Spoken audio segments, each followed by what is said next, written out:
The phone call came on a Tuesday evening, 3 days before Thanksgiving. Naomi stared at her phone screen as it vibrated against the kitchen counter, her mother's name flashing across the display. Something cold settled in her stomach before she even answered. After 28 years of being the family scapegoat, she had developed an instinct for incoming disappointment. "Hi, Mom," Naomi said, tucking the phone between her ear and shoulder as she continued chopping vegetables for her dinner. "Naomi, honey, I need to talk to you about Thursday." Her mother's voice carried that particular tone Naomi had learned to dread. It was the voice Patricia Bennett used when she was about to deliver bad news while pretending it wasn't really bad at all. Naomi set down her knife. "What about Thursday?" "Well, your sister and I were talking and she's been under so much stress with the wedding planning and everything at work, and she really needs this Thanksgiving to be peaceful and drama-free." Patricia paused as if waiting for Naomi to fill in the blanks herself. "Okay," Naomi said slowly, her grip tightening on the phone. "And what does that have to do with me?" "Bethany specifically asked if you could skip Thanksgiving this year. She says she needs a break from the tension, and you know how things get when you two are in the same room. Your father and I think it might be best if you made other plans this year. Just this once. We can celebrate together another time." Naomi stood completely still in her small apartment kitchen, the words washing over her like ice water. The tension. As if the tension between her and Bethany was something they both contributed to equally. As if Naomi had ever done anything except try to have a normal relationship with her younger sister, only to be met with coldness, competition, and constant criticism. "You're telling me not to come home for Thanksgiving?" Naomi said, her voice flat. "We're just asking you to be understanding. Bethany has been through so much lately and we want to support her right now. Surely you can understand that. You're the older sister. You've always been the stronger one." Stronger. That was the word Patricia always used when she meant Naomi should be the one to sacrifice, to bend, to disappear when convenient. Bethany was sensitive, delicate, in need of protection. Naomi was strong, which apparently meant she didn't need a family or support or basic consideration. "I already bought my train ticket," Naomi said quietly. "Well, you can get a refund, can't you? Or use it another time." "I'm sorry, sweetheart, but this is what's best for everyone right now. You understand, don't you?" Naomi closed her eyes. She could push back. She could argue. She could point out that this was the fourth major family event she'd been excluded from in the past 2 years.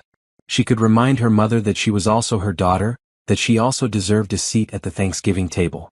But what would be the point? Patricia had already made her choice. She had been making the same choice for 28 years. "Fine," Naomi said. "I understand."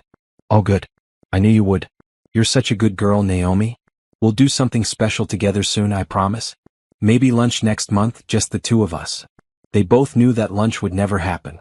Patricia would forget, or something would come up, or Bethany would need something. The pattern was as predictable as sunrise.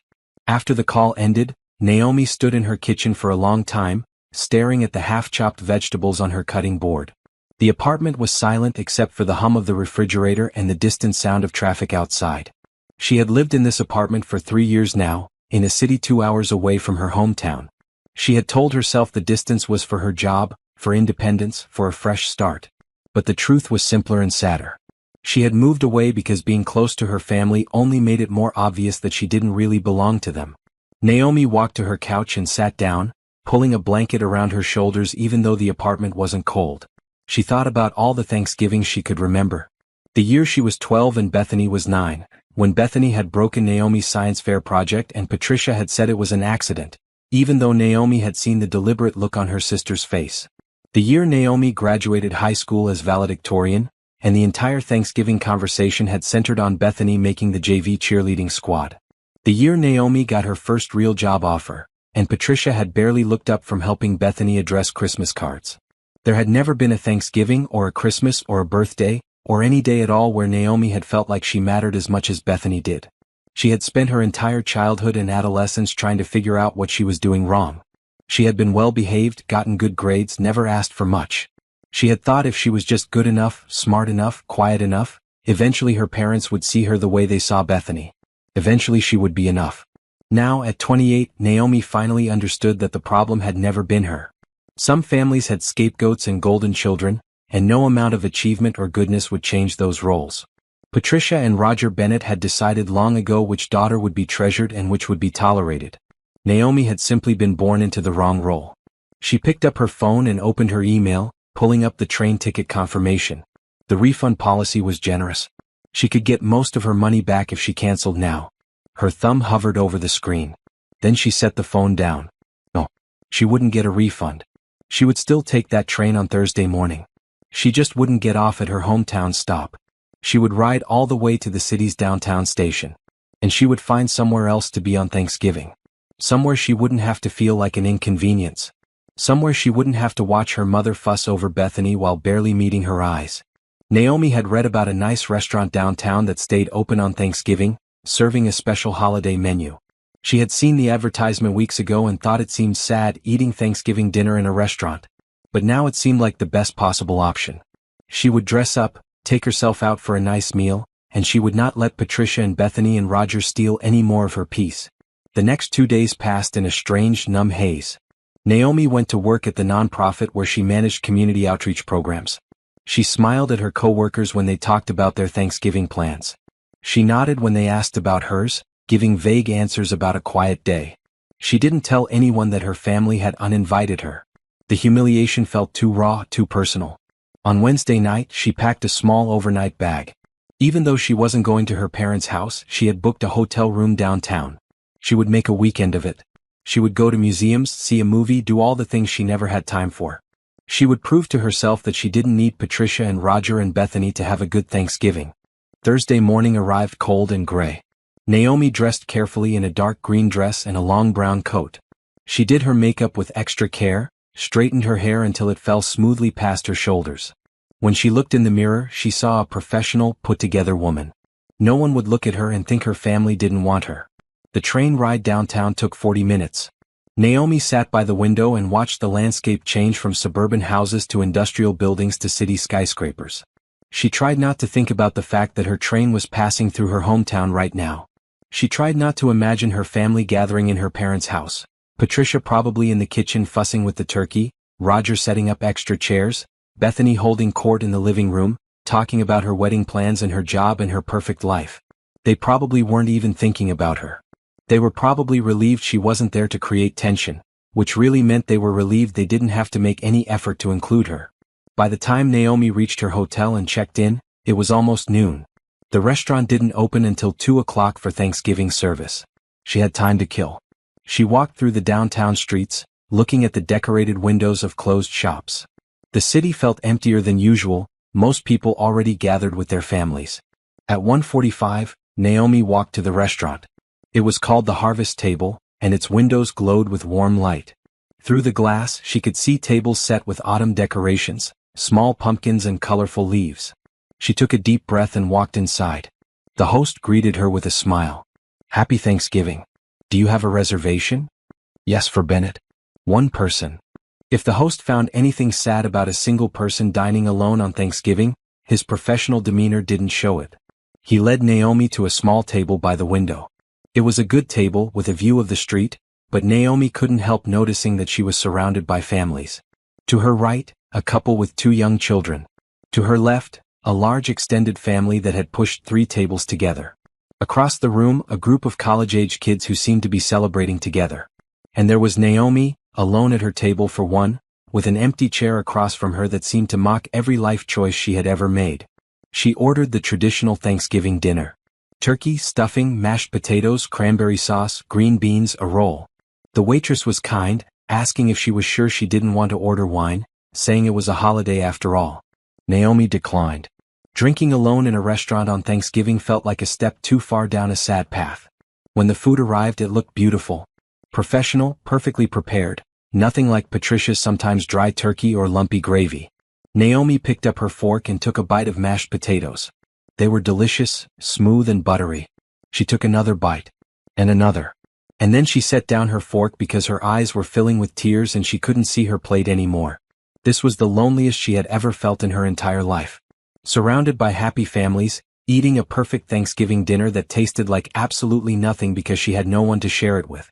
Her family was 2 hours away, gathered around Patricia's table, and they had deliberately excluded her. They were probably having a wonderful time. Bethany was probably thrilled that she didn't have to share the spotlight. Naomi pressed her napkin to her eyes, trying to stop the tears before they fell. She would not cry in this restaurant. She would not give her family the power to ruin this day. She had made the choice to be here. She had chosen her dignity over begging for a place at a table where she wasn't wanted. That was something to be proud of, not something to cry about. "Excuse me." Naomi looked up, hastily dabbing at her eyes. A woman stood next to her table, probably in her mid-50s, with dark hair streaked with gray and warm brown eyes. She wore a burgundy dress and carried herself with the kind of easy confidence that Naomi had always admired in other women but never quite managed herself. "I'm so sorry to bother you," the woman said. Her voice carried a slight accent, musical and kind. "But I couldn't help but notice you're dining alone, and I was wondering if you might like to join my family? We have more than enough room at our table, and no one should be by themselves on Thanksgiving." Naomi stared at her, completely taken off guard. "Oh, I don't want to intrude." "You wouldn't be intruding at all. In fact, you'd be doing us a favor. My son just informed me that he thinks my turkey story is boring, and I could use an ally." The woman smiled, and there was something so genuinely warm in her expression that Naomi felt something tight in her chest start to loosen. She glanced past the woman to the large table against the far wall. A family sat there, 3 generations from the look of it. A man who was probably the woman's husband. 2 younger adults, possibly her children. They were all looking over with friendly, open expressions. No pity. No awkwardness. Just simple human kindness. "Are you sure?"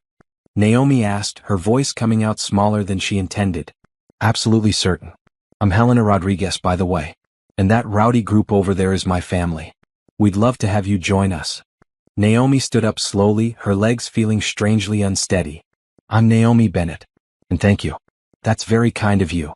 Helena's smile widened. "Wonderful. Bring your things. We'll have the staff move your dinner over." As Naomi gathered her purse and followed Helena across the restaurant, she felt like she was in a dream. This kind of thing didn't happen in real life.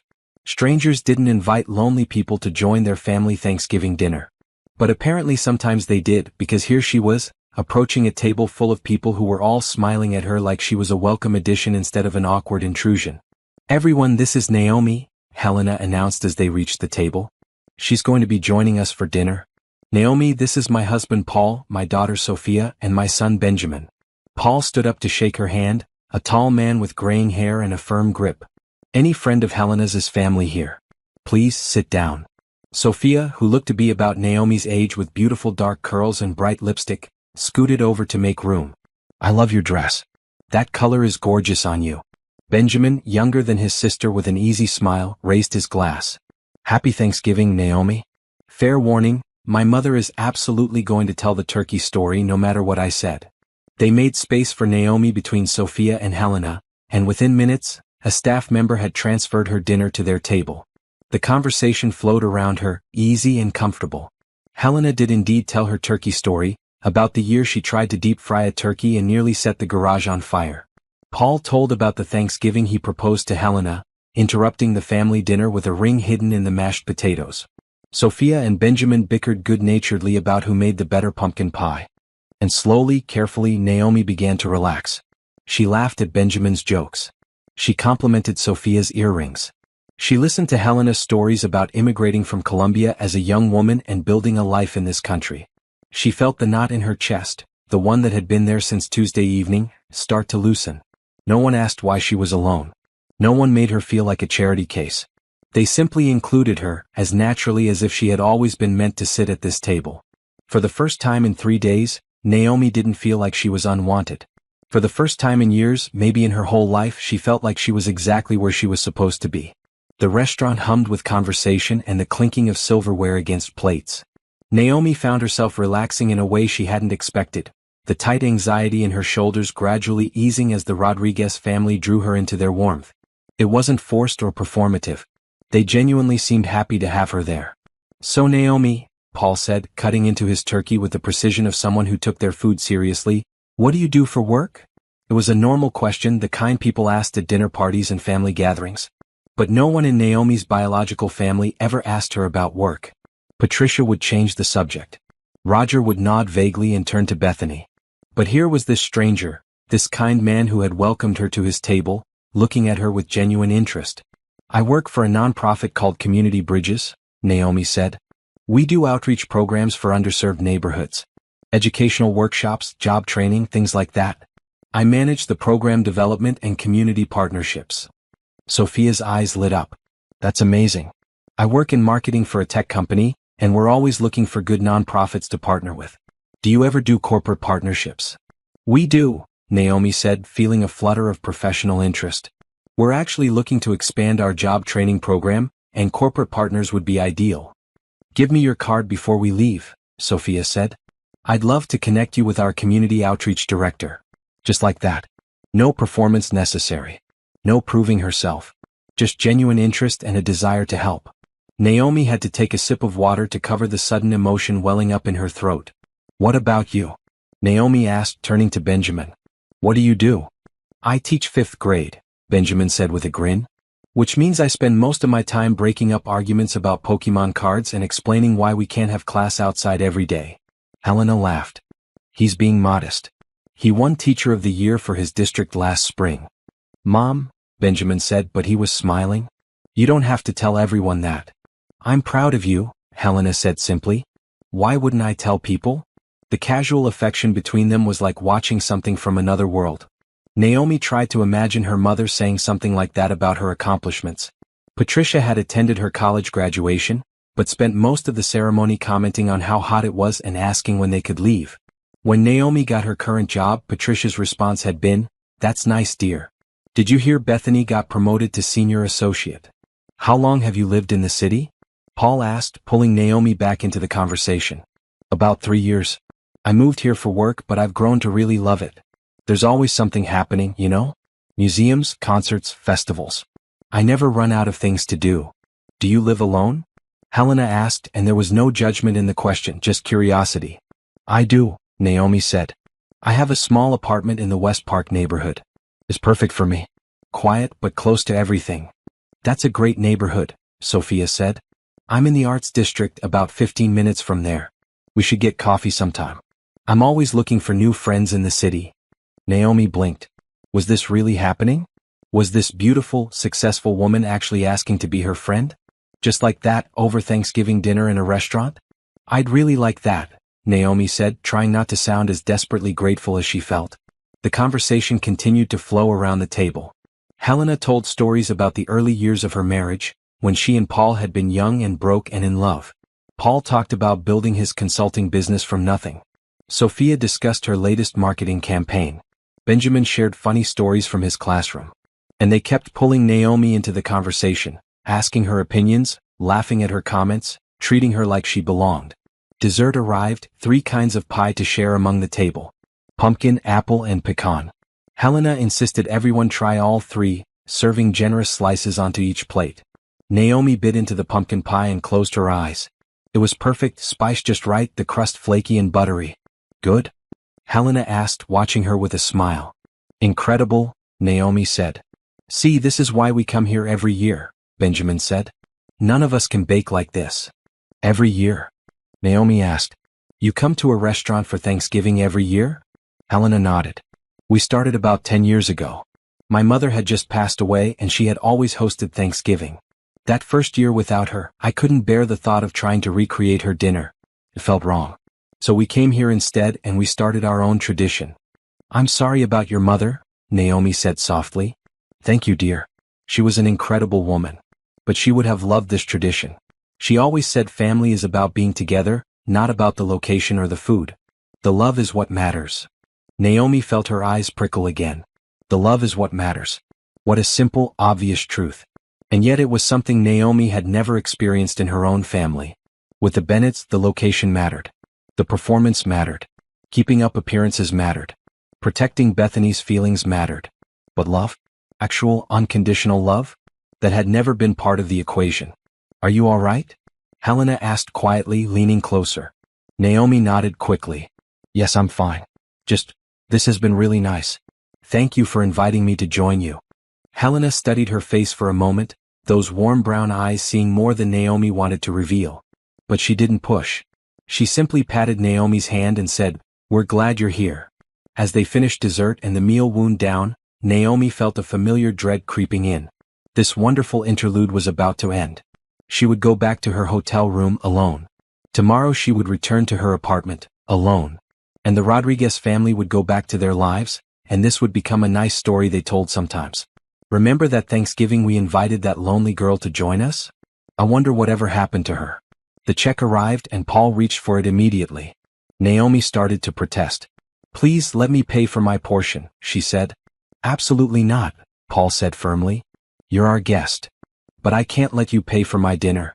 You've already been so kind. Helena touched her arm. Naomi, you've given us a gift today. You've shared this meal with us, listened to our stories, laughed at Benjamin's terrible jokes. That's worth far more than a dinner. My jokes aren't terrible, Benjamin protested, but he was grinning. As they gathered their things and prepared to leave, Naomi felt the evening slipping away. She helped Sophia with her coat, thanked Paul again for dinner, tried to memorize every detail of this unexpected kindness. They walked out into the cool evening air together. The street was quiet, most of the city still inside with their families. Naomi started to say goodbye, to thank them one more time and walk away to her hotel. But Helena stopped her. Naomi, before you go, I need your phone number. Naomi must have looked surprised because Helena laughed. I'm serious. I want to stay in touch with you. And Sophia really did mean it about getting coffee. Didn't you, Sophia? Absolutely, Sophia said, pulling out her own phone. Here, let's exchange numbers right now. An email, Helena added. I want your email too. I'm old-fashioned that way. Naomi fumbled for her phone, hardly believing this was happening. They weren't just being polite. They actually wanted to see her again. Within moments, her phone was buzzing with new contacts. Helena Rodriguez. Sophia Rodriguez. Even Benjamin added his number, saying something about a trivia team that needed members. I mean it, Helena said, holding both of Naomi's hands in hers. I'm going to call you next week. We'll have coffee. Just you and me. I want to hear more about your work, about your life here in the city.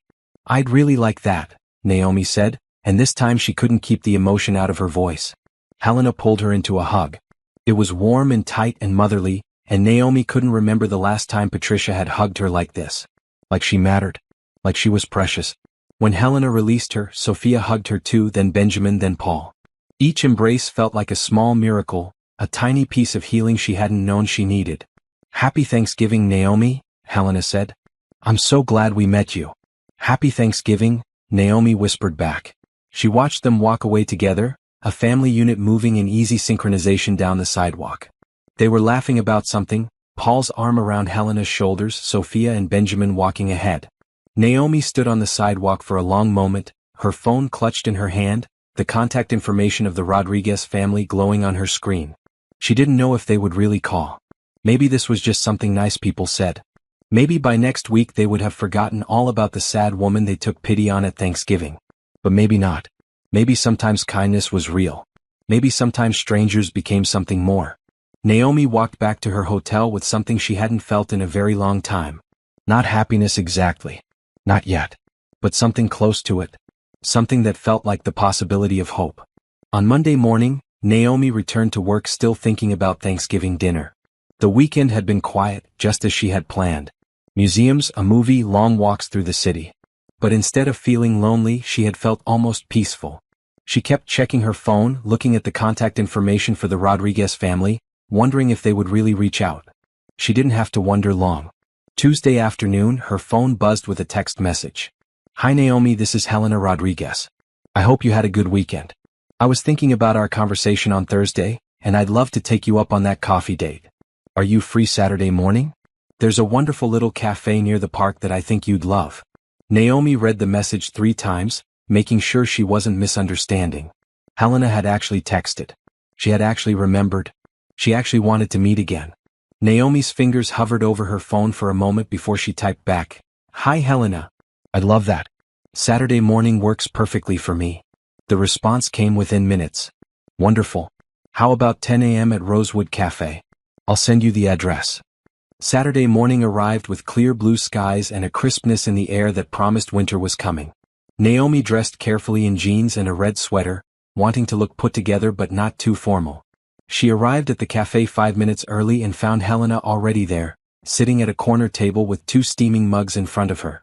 I took the liberty of ordering for you, Helena said, standing to hug Naomi. Vanilla latte if that's all right. But I can get you something else if you prefer. That's perfect, Naomi said, touched that Helena had thought to order for her. Patricia had never remembered how Naomi took her coffee, even after 28 years.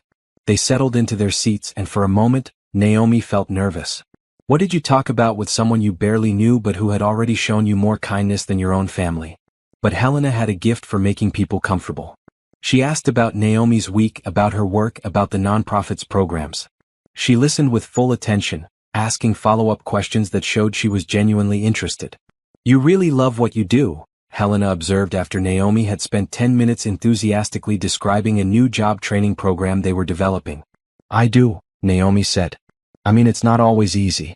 Funding is always a challenge and sometimes it feels like we're trying to bail out the ocean with a teaspoon. But when we see someone get their GED or land a good job or gain confidence in themselves, those moments make everything worth it. That's how I feel about my work too, Helena said. I run a small translation and interpretation business. Legal documents, medical appointments, things like that. The pay isn't amazing, but knowing I'm helping people navigate systems they don't understand, giving them a voice, that's why I do it. They talked for over an hour, their coffee growing cold as they discovered shared interests and values. Helena asked about Naomi's family, and Naomi found herself being more honest than she had planned. We're not close, she admitted. I mean, we're related, obviously. But we've never really connected. I've always felt like the outsider. Helena's expression grew sympathetic. That must be very difficult. It is, Naomi said quietly. Especially around the holidays. I actually wasn't supposed to be at that restaurant on Thanksgiving. I was supposed to go home to my parents' house. But my mother called and told me not to come. My sister didn't want me there. She hadn't meant to say that last part. It just slipped out, the hurt and humiliation she had been holding inside. Helena reached across the table and took her hand. Oh, Naomi. I'm so sorry. No one deserves that. No one. It's okay, Naomi said automatically, the response trained into her over years of making excuses for her family. It's not okay, Helena said gently but firmly. You know that, don't you? What your mother did, what your sister wanted. That's not okay. That's not how families should treat each other. Naomi felt tears prickling at her eyes. I've spent my whole life trying to figure out what I did wrong. Why Bethany is the favorite. Why nothing I do is ever good enough. You didn't do anything wrong, Helena said. Sometimes families have patterns, unhealthy ones, and children get caught in roles that aren't fair. But that says nothing about your worth. Nothing at all. They talked for another hour after that. Helena shared stories from her own life, times when she had felt like an outsider, struggles she had faced. She talked about the importance of choosing your family, not just accepting the one you were born into. Family isn't just about blood, Helena said. It's about love, loyalty, showing up for each other. If your biological family can't do that, then you build a family that will. When they finally parted ways, Helena hugged her tightly. Same time next week? She asked. Really? Naomi said. Really? And bring your calendar. I want to invite you to Sunday dinner at our house. Paul makes the best lasagna you've ever tasted, and Sophia has been texting me all week asking when we're seeing you again. Over the following weeks, a pattern developed. Coffee with Helena on Saturday mornings became a standing date. Sophia texted Naomi during the week, sending funny memes and asking about her day. Benjamin invited her to his trivia team, which met every other Wednesday at a bar near her apartment. And Sunday dinners at the Rodriguez house became something Naomi looked forward to all week. The Rodriguez home was a comfortable two-story house in a tree-lined neighborhood, nothing fancy but filled with warmth and life. Family photos covered the walls. Books overflowed from shelves. The kitchen always smelled like something delicious. That first Sunday dinner, Naomi brought wine and flowers, unsure of the protocol. Helena had opened the door and immediately scolded her. You don't bring gifts when you come to family dinner, she said, but she was smiling. You just bring yourself. That's all we need. Paul's lasagna was indeed the best Naomi had ever tasted. They ate around a large dining table, passing dishes and talking over each other in the way of families who were comfortable together. No one was performing. No one was trying to one-up anyone else. Sophia teased Benjamin about his dating life. Benjamin complained about his school's new curriculum requirements. Paul and Helena bickered affectionately about whether they needed a new couch. And Naomi sat among them, included in every conversation, her opinions sought and valued. When she made a joke, everyone laughed. When she shared a work frustration, they offered sympathy and advice. It was so different from meals at the Bennett house, where Naomi had learned to stay quiet, to not draw attention, to let Bethany have the spotlight. You're quiet, Sophia said one evening, nudging Naomi's shoulder. What are you thinking about? Just how nice this is, Naomi said honestly. I'm not used to family dinners being this relaxed. What were your family dinners like? Benjamin asked. Naomi hesitated. She didn't want to be the sad friend who complained about her family. But everyone was looking at her with genuine curiosity and concern. Tense, she finally said. Everything had to be perfect. The right conversation topics, the right reactions. And my sister was always the center of attention. I learned pretty early to just stay quiet and fade into the background. Helena and Paul exchanged a look, one of those married couple conversations that happen without words. Well, you're not in the background here, Helena said. Here you're front and center. Mom's right, Sophia added. We want to hear what you think, what you're doing, what matters to you. That's what family does. The weeks turned into months. Fall became winter. Naomi's biological family reached out occasionally. Patricia sent generic text messages. Thinking of you, honey. Hope you're doing well. But she never actually asked Naomi to visit. Never suggested getting together. Never showed any real interest in Naomi's life. In contrast, the Rodriguez family wove Naomi into their routines. Helena called her during the week just to chat. Paul asked her advice on a business proposal. Sophia invited her to a work event.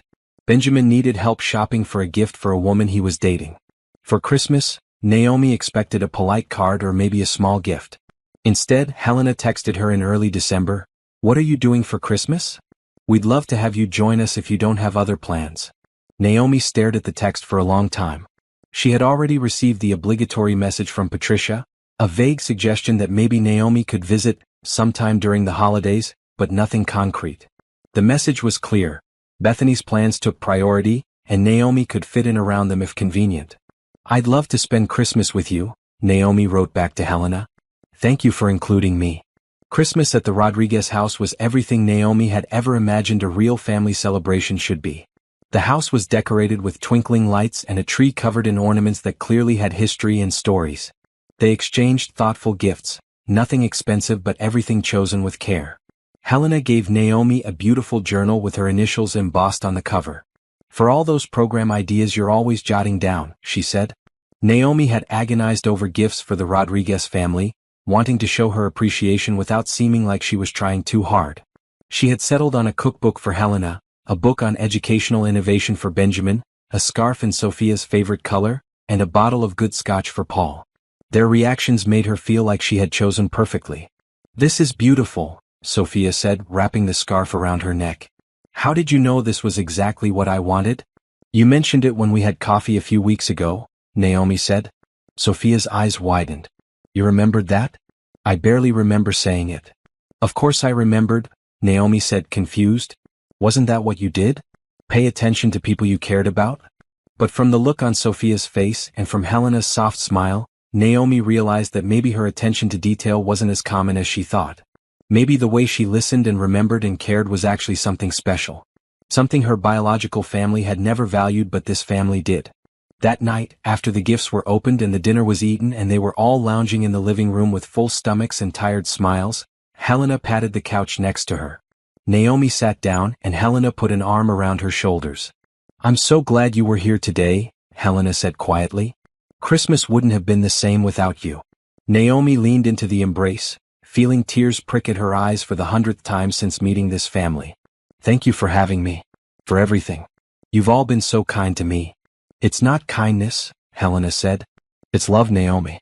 We love you. You're part of this family now.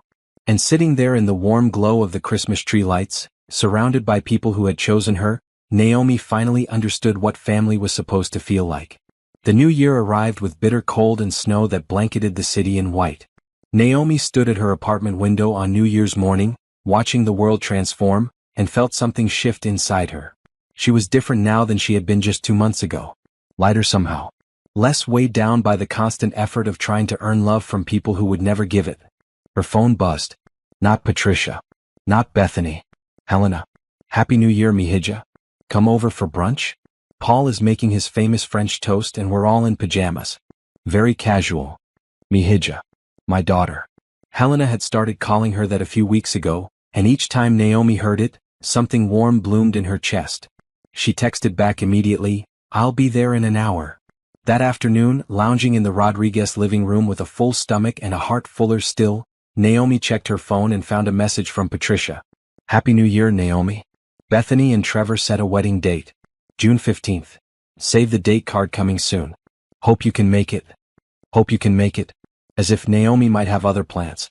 As if her attendance at her only sister's wedding was optional. The message carried no warmth, no real invitation. Just a perfunctory notification. Everything okay? Sophia asked, noticing Naomi's expression. My sister set her wedding date, Naomi said. June. That's exciting, Sophia said carefully, watching Naomi's face. Are you too close? Naomi laughed, but there was no humor in it. No. We've never been close. She's the reason I wasn't at my parents' house for Thanksgiving. She hadn't told Sophia that detail before, though she had told Helena.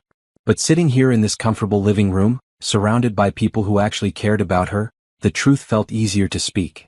She asked my parents to uninvite me? Sophia's voice rose with indignation. What kind of person does that? Sophia, Helena said gently, a reminder to be kind. Sorry, Sophia said. But that's terrible. What are you going to do? Go to the wedding, I guess, Naomi said. It would cause a huge drama if I didn't. And despite everything, she's still my sister. But is she really? Benjamin asked. He was sprawled on the other couch, supposedly reading a book but clearly listening to every word. I mean, being related doesn't make someone family. Not real family. Naomi didn't have an answer for that. Over the following months, the contrast between her two families became increasingly stark. Patricia would text occasionally, always with news about Bethany. The dress fitting. The venue deposit. The flower arrangements. Never once did she ask Naomi how she was, what she was doing, if she was happy. Meanwhile, the Rodriguez family folded Naomi deeper into their lives. In February, Sophia invited her to be her +1 at a work gala. I know it's last minute, but my original date bailed and I need someone who won't bore me to death during the speeches. They got dressed up together at Sophia's apartment, doing each other's makeup and raiding her closet for the perfect accessories. It felt like having a sister, a real sister, the kind who actually wanted to spend time with you. At the gala, Sophia introduced Naomi to everyone as, my sister Naomi, and Naomi felt a thrill each time she heard it. Not friend. Sister. Sophia claimed her publicly, proudly, without hesitation. In March, Paul asked Naomi to review a proposal he was putting together for a potential client. Helena says you have a good head for this kind of thing, he explained.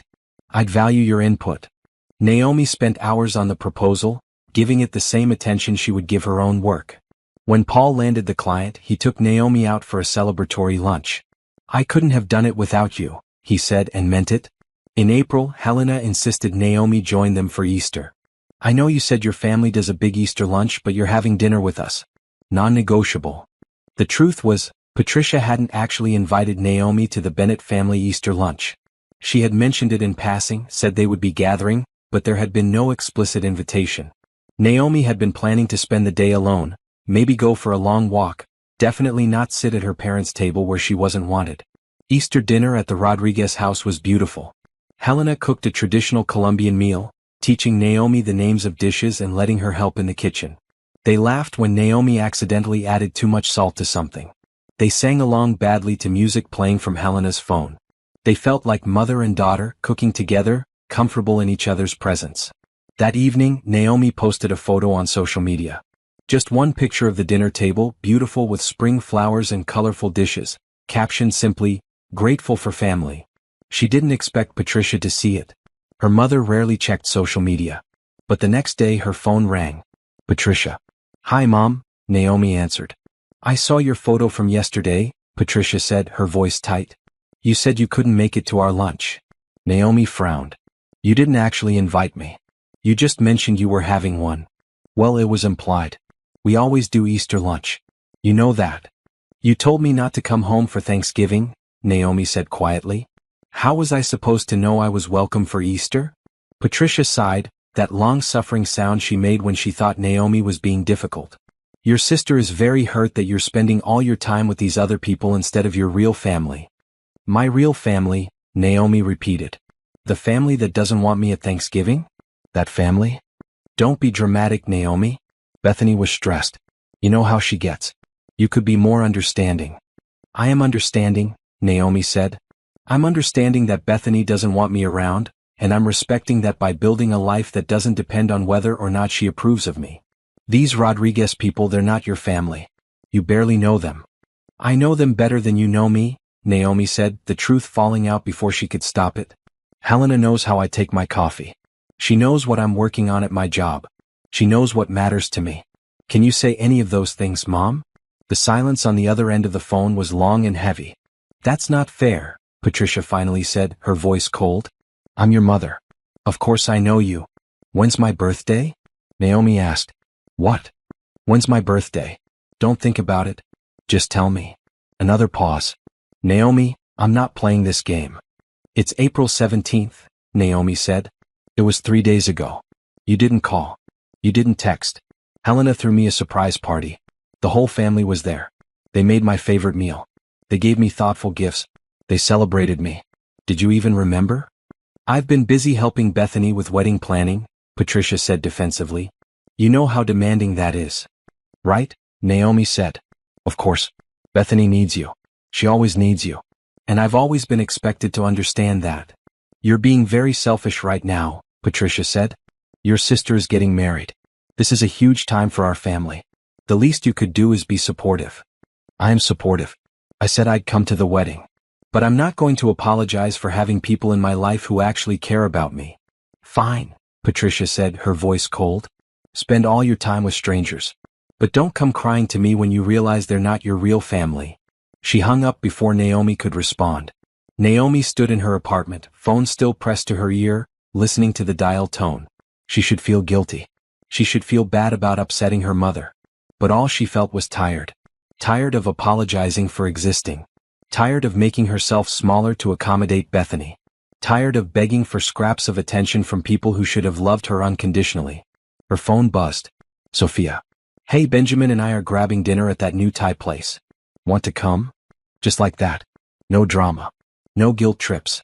Just a simple invitation from someone who wanted her company.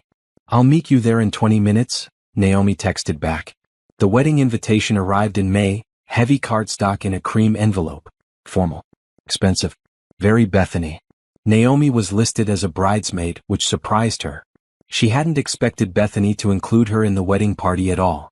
When she called to confirm, Bethany answered on the third ring. Oh, hi Naomi. Did you get the invitation? I did. I'm honored to be a bridesmaid.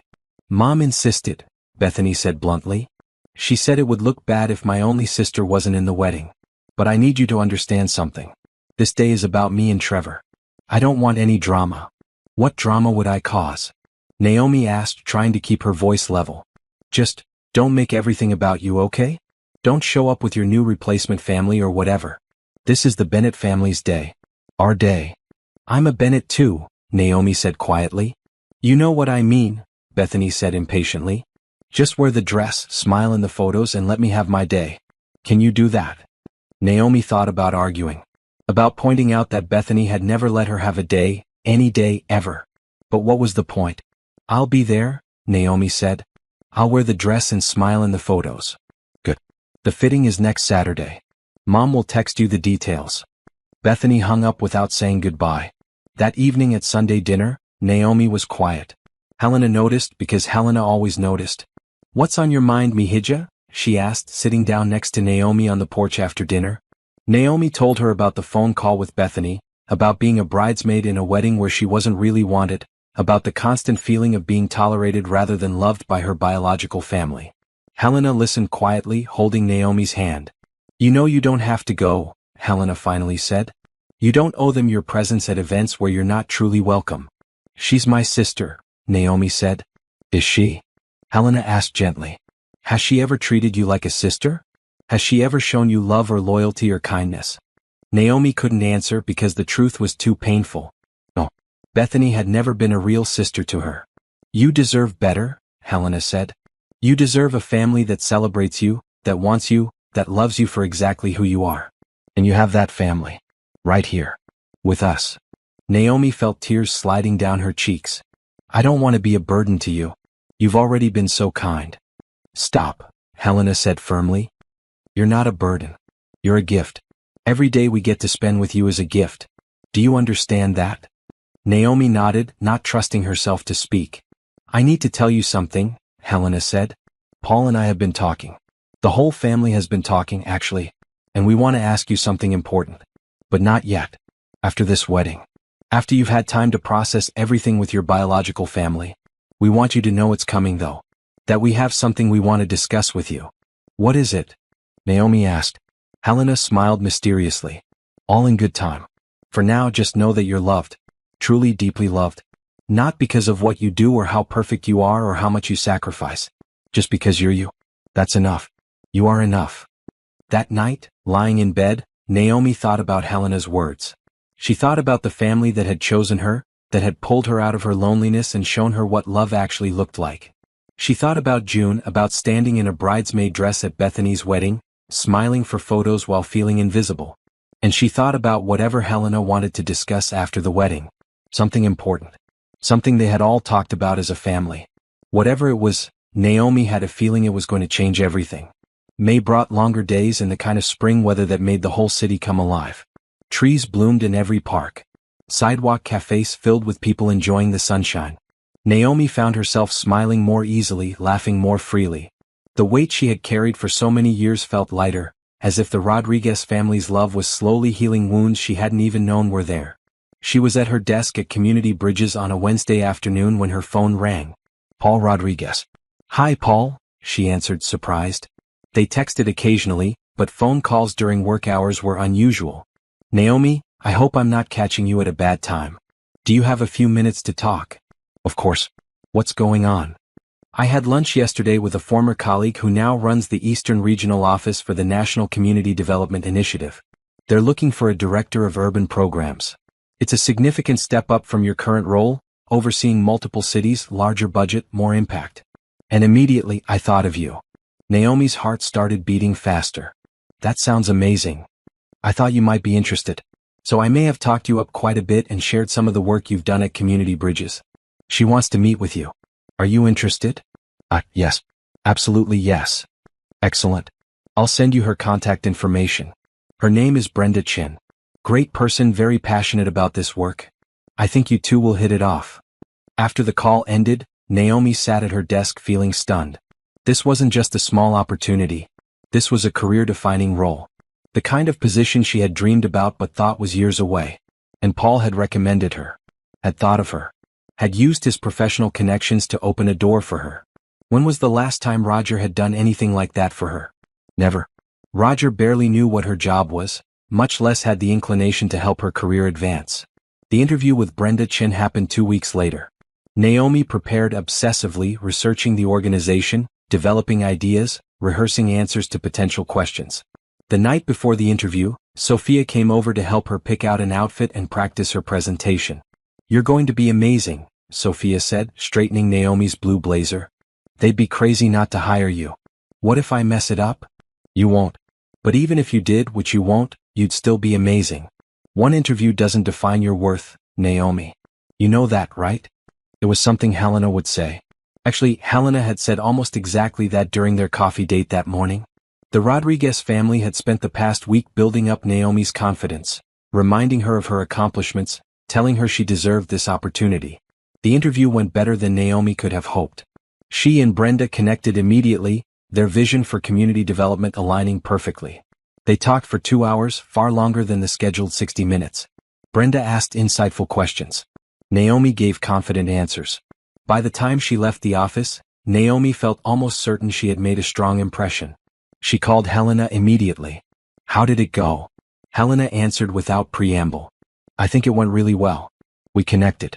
She seemed genuinely interested in my ideas. Of course she did. Your ideas are excellent. Oh, Naomi, I'm so proud of you. Thank you for everything, Naomi said.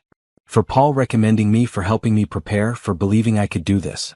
We always believe in you, Helena said simply. That evening, Naomi called her mother.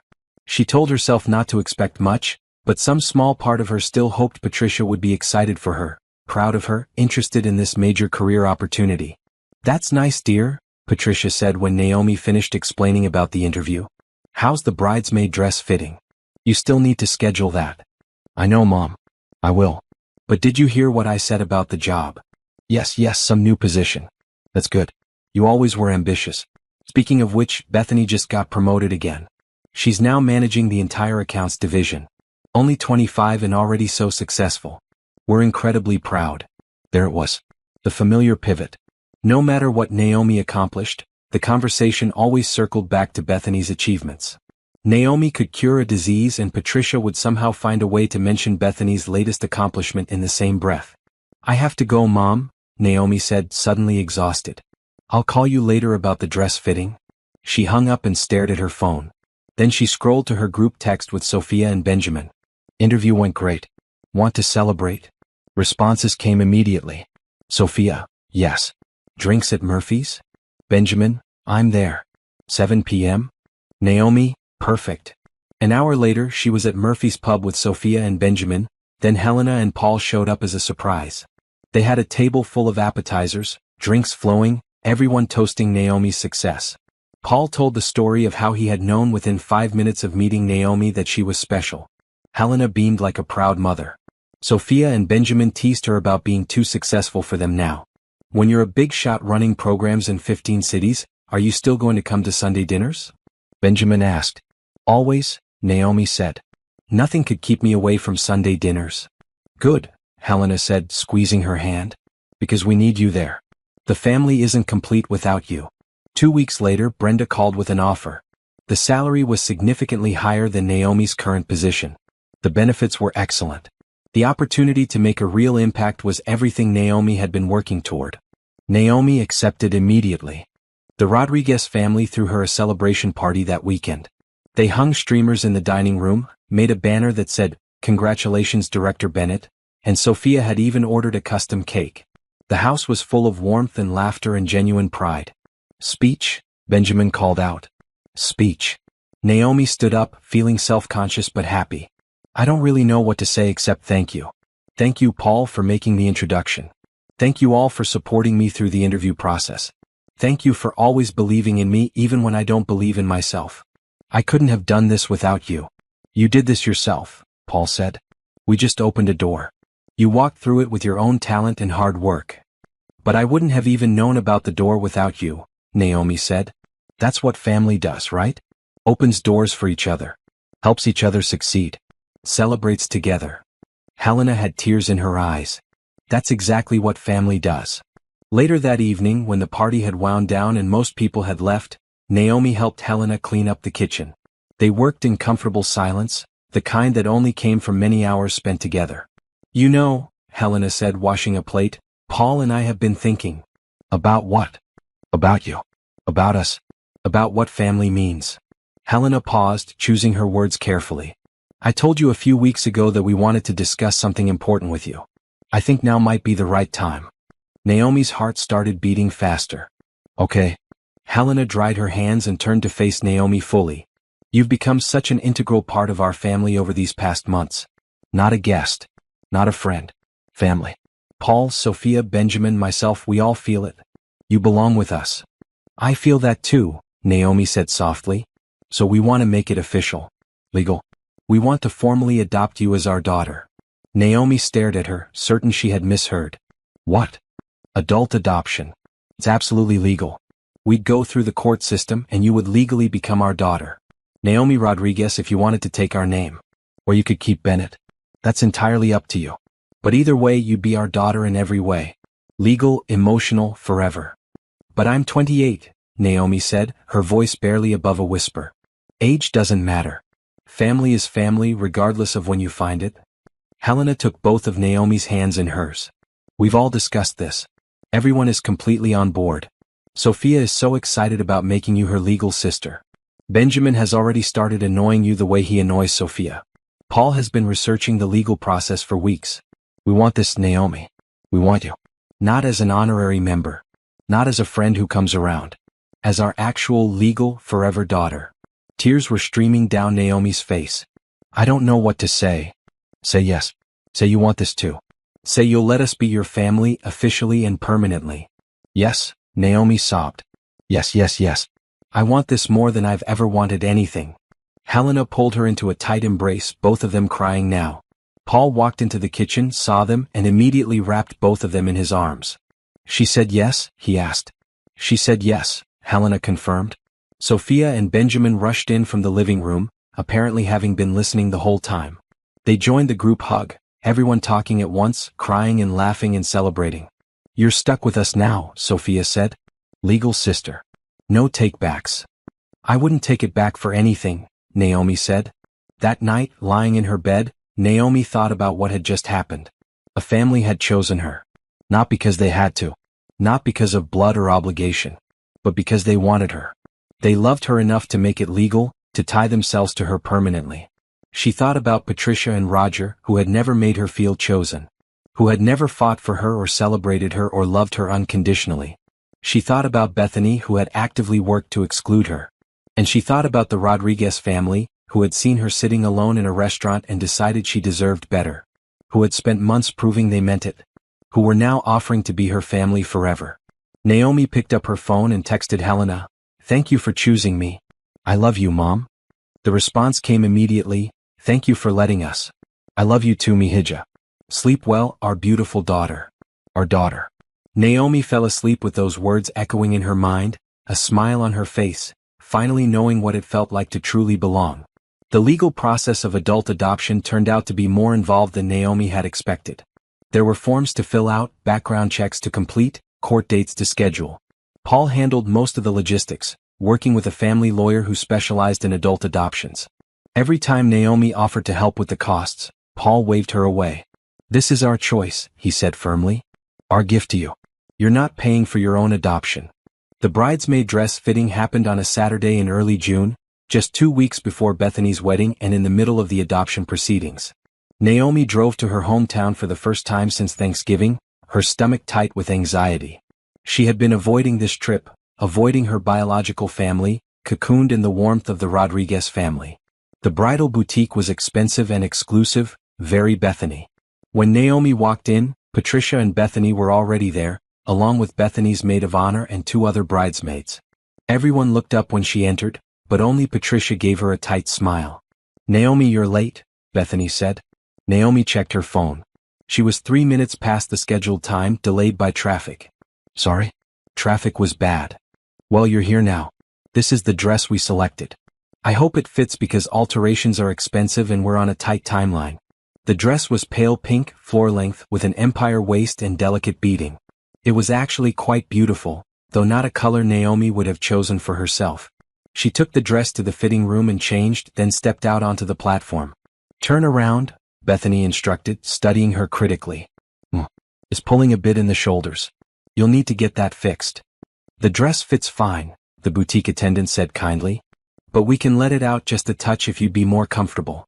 "Do it," Bethany said. "I want everything perfect." Patricia sat on a small sofa, watching the fitting with a pinched expression. "Naomi, you look thin. Are you eating?" "I eat fine, Mom." "She looks great," one of the other bridesmaids said. "That color is gorgeous on her." Bethany shot the woman a look and she fell silent. Apparently complimenting Naomi was not part of the plan. "So," Patricia said, her tone artificially casual, "are you still spending all your time with those Rodriguez people?" "They're my family," Naomi said quietly. "And yes, I spend a lot of time with them." "Your family is right here," Bethany said sharply. "We're your actual family. Blood family. Those people are just, friends you have dinner with sometimes." Naomi met her sister's eyes in the mirror. "They're adopting me. Legally. I'm going to be Naomi Rodriguez." The silence in the boutique was deafening. Patricia's face went pale. Bethany's mouth fell open. "You're what?" Patricia finally said. "Adult adoption. We filed the paperwork last week. The hearing is in August. They want me to be their daughter legally and officially. And I want that too." "That's insane," Bethany said. "You can't just get adopted by random strangers because they're nice to you. They're not strangers. Not anymore. They've been more family to me in 6 months than any of you have been in 28 years. "How dare you," Patricia said, standing up. "We're your mother and sister. We've raised you, fed you, given you everything. You've given me a lifetime of feeling like I'm not enough," Naomi said. The other women in the boutique were trying to look away, embarrassed by the family drama unfolding in front of them. But Naomi didn't care anymore. "You told me not to come home for Thanksgiving because Bethany didn't want me there. You forgot my birthday. You've never once asked about my job, my life, what matters to me. Helena knows more about me than you do, Mom. She actually listens when I talk. This is pathetic, Bethany spat. You're so desperate for attention that you're letting these people manipulate you. They're not manipulating me. They're loving me. There's a difference, though I understand why you wouldn't recognize that. Get out, Bethany said, her face flushed red. Get out of my fitting. Out of my wedding. I don't want you there if you're going to disrespect our family like this. Our family? Naomi laughed, and there was an edge of hysteria in it. We've never been a family, Bethany. Not really. You and Mom and Dad are a family. I've just been the person you tolerate when you have to. Naomi, that's not true, Patricia said, but her voice was weak, unconvincing even to herself. It is true. And I'm done pretending it's not. Naomi stepped off the platform and walked back into the fitting room.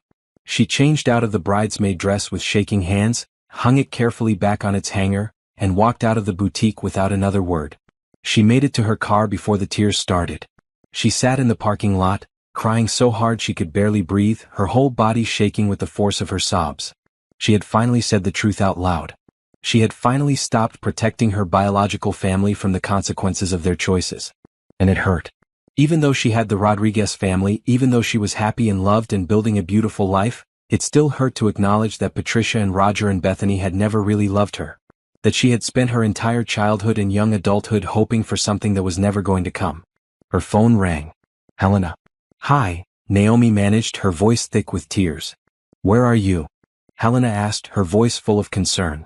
In a parking lot in my hometown. The dress fitting went badly. Stay there. Send me your location. I'm coming to get you. You don't have to. I'm your mother. You're upset. I'm coming. Send me your location right now. Naomi did as she was told, and 90 minutes later, Helena's car pulled into the parking lot. She had driven 2 hours to get here, hadn't even questioned whether she should. She simply came. Helena got into Naomi's passenger seat and immediately pulled her into a hug. Naomi collapsed into her arms, crying again, all the pain and rejection pouring out. Tell me what happened, Helena said quietly. Naomi told her everything. The awkward fitting, the confrontation, Bethany kicking her out of the wedding. Helena listened without interrupting, her hand stroking Naomi's hair in a gesture so maternal it made Naomi's heart ache. I'm proud of you, Helena finally said. Naomi pulled back, confused. For what? For ruining my sister's wedding? For speaking your truth? For standing up for yourself? For refusing to accept treatment you don't deserve? Helena cupped Naomi's face in her hands. You did nothing wrong. You have every right to be upset by how they've treated you. And you have every right to choose a family that actually loves you. She told me I can't come to the wedding. Then don't go. Come to dinner at our house that night instead. We'll cook your favorite meal, watch movies, celebrate how brave you are. But she's my sister. She's never acted like your sister. Blood doesn't make family, Mihija. Love does. Loyalty does. Showing up for each other does. The Rodriguez family will always show up for you. Every single time. They sat in the car for another hour, talking and crying and healing. Helena told Naomi about her own complicated relationship with her family in Colombia, about the pain of being misunderstood and undervalued. She talked about how she had built her own family in America, choosing Paul and then raising Sophia and Benjamin to understand that love was a choice you made every day. You don't owe your biological family anything, Helena said. Not your presence. Not your forgiveness. Not your pain. You get to choose who deserves access to your life. And based on how they treat you, they haven't earned that access. Finally, Helena followed Naomi back to the city in her own car, staying close behind her the whole way. When they arrived at Naomi's apartment, Helena came inside and made her tea. She didn't leave until Naomi was calm, fed, and settled on the couch with a blanket and a promise to call if she needed anything. I love you, Helena said at the door. You are my daughter in every way that matters. And soon you'll be my daughter legally too. Nothing your biological family says or does can change that. Over the next week, Patricia called several times. Naomi let it go to voicemail. The messages started apologetic, then turned demanding, then angry. Bethany sent texts that ranged from cruel to manipulative. Roger, as usual, said nothing. The Rodriguez family circled around Naomi like protective wolves. Sophia came over with wine and takeout. Benjamin showed up with a movie and ice cream. Paul sent encouraging texts. And Helena called every single day, sometimes twice a day, just to check in. How are you feeling today? She would ask. And Naomi would answer honestly, because that was what you did with people who actually cared. The wedding was on June 15th. Naomi woke up that morning in her apartment, alone, and felt peaceful. She had thought this day would be hard, thought she would be filled with regret and guilt. But instead she felt free. She got a text from Sophia. "Dinner at our house tonight. 6 p.m. Wear something comfortable. We're having a family movie night." Naomi smiled and typed back, "I'll be there." She spent the day doing things she loved. She went for a long run in the park. She read a book at a coffee shop. She called her friend from Community Bridges and talked about the upcoming transition to her new job. At 6 o'clock, she showed up at the Rodriguez house in jeans and a green t-shirt. The moment she walked in, she was enveloped in hugs. Sophia, Benjamin, Paul, Helena, everyone greeting her like she was precious, like they had been waiting for her all day. They made homemade pizza together, arguing playfully about toppings. They watched an old comedy movie, all of them squished together on the couches, sharing blankets and popcorn. They laughed until their stomachs hurt. They were silly and comfortable and completely themselves. At some point during the evening, Helena's arm around her shoulders, Benjamin's commentary making everyone laugh, Sophia painting Naomi's nails a bright red, Paul telling bad jokes from the kitchen. Naomi realized something profound. She didn't miss the wedding. She didn't miss Bethany or Patricia or Roger or any of it. Because she was exactly where she belonged. "Thank you," she said suddenly, and everyone looked at her. "Thank you for being my real family. Thank you for choosing me." "Always," Helena said simply. "We will always choose you." And Naomi believed her. Finally, completely believed that she was loved. August arrived with sweltering heat and the court date for the adoption. Naomi had started her new position at the National Community Development Initiative in July, and the transition had been both exciting and overwhelming. She was managing programs across 5 cities now, working with teams she had never met, making decisions that affected thousands of people. It was exactly the challenge she had been craving. The Rodriguez family had been her constant support through the career change. Helena helped her prep for her first presentation to the board. Paul gave her advice on managing difficult stakeholders. Sophia coached her through office politics. Benjamin sent her funny texts during stressful days just to make her smile. The adoption hearing was scheduled for August 12th, a Thursday morning. Naomi took the day off work, too nervous and excited to focus on anything else. She met the Rodriguez family at the courthouse, all of them dressed up for the occasion. Sophia had bought Naomi a new dress for the hearing, a beautiful blue dress that made her feel confident and pretty. "You look gorgeous," Sophia said, straightening Naomi's collar. "Like someone who's about to officially become my sister." The hearing itself was surprisingly brief. The judge reviewed the paperwork, asked a few questions about their relationship and intentions, and seemed genuinely moved by their story. Paul explained how they had met Naomi, how she had become essential to their family, how they wanted to formalize a relationship that already existed in their hearts. The judge asked Naomi if she understood what she was agreeing to, if she wanted this adoption. "More than anything," Naomi said, her voice clear and certain. "The Rodriguez family has shown me what real family looks like. They've loved me, supported me, chosen me. I want to be their daughter legally, officially, forever." "Well," the judge said, smiling, "I don't see any reason why that shouldn't happen. The adoption is approved. Congratulations to all of you." Just like that, Naomi Rodriguez was born. Not Bennett anymore. Rodriguez. She had chosen to take their name completely, wanting to fully embrace this new identity, this new beginning. They celebrated with lunch at an expensive restaurant. Then Helena surprised them all with a cake she had hidden in her car. It said, "Welcome to the family, Naomi Rodriguez," in blue frosting. Everyone cried, including Paul, who usually maintained his composure. "You're officially stuck with us now," Benjamin said, putting his arm around Naomi's shoulders. "No escape." "I don't want to escape," Naomi said. "This is exactly where I want to be." That evening, alone in her apartment, Naomi updated all her documents. Driver's license, social security card, work identification, bank accounts. Each time she wrote or typed, "Naomi Rodriguez," she felt a flutter of joy. This was her name now. This was her family. She had been reborn into love and chosenness. She thought about calling Patricia to tell her about the adoption, then decided against it. They hadn't spoken since the disaster at the bridal boutique. Patricia had left a few more voicemails, but eventually they stopped. The wedding had happened without Naomi, and according to a brief text from Roger, it had been beautiful. He didn't ask why Naomi hadn't attended. He didn't ask if she was okay. He simply informed her of the fact as if she was a distant relative they were keeping minimally updated. That was fine. Naomi had spent too many years chasing approval from people who would never give it. She was done. She had a mother who loved her now. She had a father who was proud of her. She had siblings who actually wanted her around. She didn't need Patricia and Roger and Bethany anymore. Life fell into a comfortable rhythm over the following months. Work was demanding but fulfilling. Naomi was good at her job, and her colleagues respected her ideas. She traveled regularly to the different cities under her oversight, developing programs and building partnerships. Sunday dinners at the Rodriguez house remained sacred. No matter how busy her work schedule got, Naomi made sure to be there every Sunday. It was the anchor of her week, the thing that kept her grounded. Helena always cooked something delicious. Paul told stories. Sophia shared office gossip. Benjamin complained about his principal's latest ridiculous policy. They laughed and argued and cleaned up together. They were family in the truest sense. In October, Sophia invited Naomi to a gallery opening. Sophia's company was sponsoring the event, and she needed a plus one. "It'll be boring corporate stuff," Sophia warned. "But there will be good wine and interesting art, and I promise to make fun of pretentious people with you." The gallery was in a converted warehouse downtown, all exposed brick and dramatic lighting. The art was contemporary, some pieces beautiful and some utterly baffling.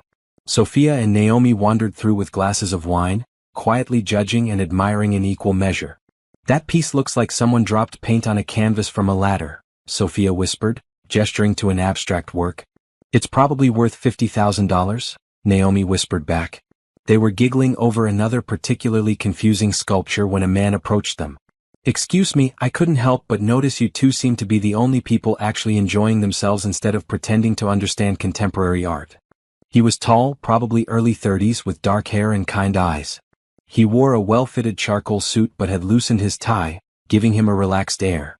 "We're very sophisticated appreciators of art," Sophia said, her tone mock serious.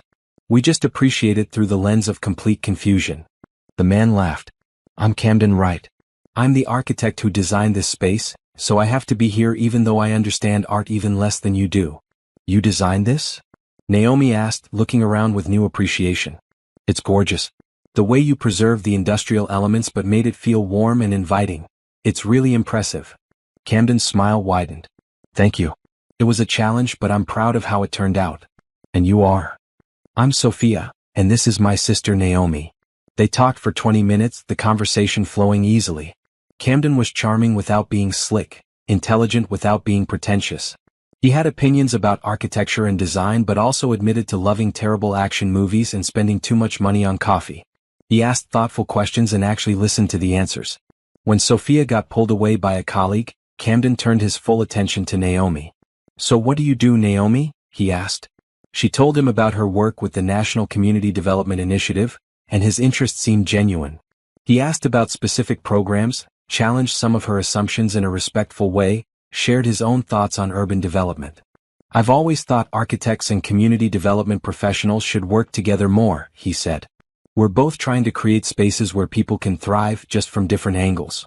"Exactly," Naomi said, excited to meet someone who understood that connection. "Buildings aren't just structures. They're community assets. They either support or hinder the life that happens inside them." They talked until the gallery started clearing out, and Naomi was surprised to realize 2 hours had passed. Sophia reappeared with a knowing smile. "Ready to go?" she asked. Camden cleared his throat. "Before you leave, could I get your number, Naomi? I'd love to continue this conversation over coffee sometime. If you're interested." "I'm interested," Naomi said, trying not to smile too widely. They exchanged numbers and Camden sent her a text right there so she would have his. "Just so you know, I'm not a creep who asks for numbers and then disappears," he said with a grin. In the car on the way home, Sophia was practically bouncing in her seat. "He was so into you," she said. "Like heart eyes into you." "He was nice," Naomi said, trying to play it cool. "Nice?" "Naomi, he talked to you for 2 hours at a boring work event. He gave you his number immediately. He's definitely going to call." "Maybe. Definitely. And you like him too." "I could tell." Naomi did like him. There had been something easy about their conversation, something comfortable. No games, no pretense. Just two people connecting over shared interests and values. Camden texted her the next day, "Any chance you're free for coffee this weekend? I promise to only talk about architecture for 50% of the time." They met at a cafe near Naomi's apartment. Coffee turned into lunch. Lunch turned into a walk through the park. The walk turned into dinner. By the time they finally said goodbye that evening, Naomi's cheeks hurt from smiling. "I had a really great time," Camden said. "Can I see you again?" "I'd like that," Naomi said. They started dating slowly, carefully. Camden was respectful of Naomi's time and independence. He didn't push for more than she was ready to give. He asked about her work and actually remembered details from previous conversations. He made her laugh. He was steady and kind and genuine. When Naomi introduced him to the Rodriguez family at Sunday dinner a month later, she was nervous. This family meant everything to her. Their opinion mattered. She needn't have worried. Camden fit right in. He helped Paul with something in the kitchen. He debated architecture trends with Sophia. He bonded with Benjamin over their shared love of hiking. And Helena watched him with Naomi, seeing how gentle he was with her, how he listened when she talked, how he made her feel valued. After dinner, Helena pulled Naomi aside. "I like him," she said simply. "He's good to you. That's all I need to know." "You really like him?" "I really like him. But more importantly, I like who you are with him. Confident. Happy. Yourself. That's how you should always feel with someone." Dating Camden showed Naomi what a healthy relationship looked like. He never made her feel small. He never competed with her or needed to be the center of attention. He celebrated her successes without feeling threatened. When she had a bad day at work, he listened without trying to fix everything. When she was stressed, he offered support without taking over. It was so different from watching Patricia and Roger's relationship, where Roger quietly enabled Patricia's favoritism and Patricia controlled every family dynamic. It was different from Bethany's relationship with her fiancé Trevor, which seemed based more on appearance and status than genuine connection. This felt real. This felt healthy. This felt like love. By December, they had been dating for 2 months and Naomi was happier than she could remember being. The Rodriguez family had fully embraced Camden. He came to Sunday dinners regularly. He joined their Christmas preparations. He fit seamlessly into the family dynamic. On Christmas Eve at the Rodriguez house with everyone gathered around the tree, Camden squeezed Naomi's hand. "I need to tell you something," he said quietly, pulling her into the kitchen for a moment of privacy. "What's wrong?" Naomi asked, suddenly nervous. "Nothing's wrong. Everything is so right it's almost scary. I need you to know that I'm falling in love with you, Naomi. Actually, I think I'm already there. I love you." Naomi's eyes filled with tears. "I love you too." He pulled her into a kiss and through the doorway they could hear the family cheering in the living room. Apparently privacy in the Rodriguez house was an illusion. "Told you he was into you," Sophia called out. Everyone laughed and Naomi and Camden walked back into the living room hand in hand. Helena was crying happy tears. Paul was grinning. Sophia and Benjamin were high-fiving like they had just won a bet. "Welcome to the chaos," Helena said to Camden. "If you're going to be part of this family, you might as well get used to everyone being in everyone's business." "I'm counting on it," Camden said, smiling. That night, lying in bed in her apartment, Naomi thought about the past year. She had lost her biological family's approval, but she had gained so much more. A real family who loved her. A career she was proud of. A relationship that felt healthy and true. A name that represented choice and belonging. She was Naomi Rodriguez now. And Naomi Rodriguez was loved, valued, and happy. Spring arrived again, marking more than a year since Naomi had met the Rodriguez family. It felt like a lifetime ago, that Thanksgiving when she had sat alone in a restaurant, heartbroken and convinced she would always be the unwanted daughter. Now she had a family who loved her, a career that fulfilled her, and a man who treated her like she was precious. Camden had become a fixture in her life and in the Rodriguez family. He had his own key to Naomi's apartment. Half his clothes lived in her closet. They had fallen into an easy domestic rhythm, cooking together, working side by side at the dining table, planning their weekends around each other's schedules. In April, Naomi received an unexpected text from Patricia. It had been 8 months since they had spoken, since the disaster at the bridal boutique and Bethany's wedding. "Naomi, I think we should talk. Can you call me?" Naomi stared at the message for a long time. Part of her wanted to ignore it, to maintain the peaceful distance she had established.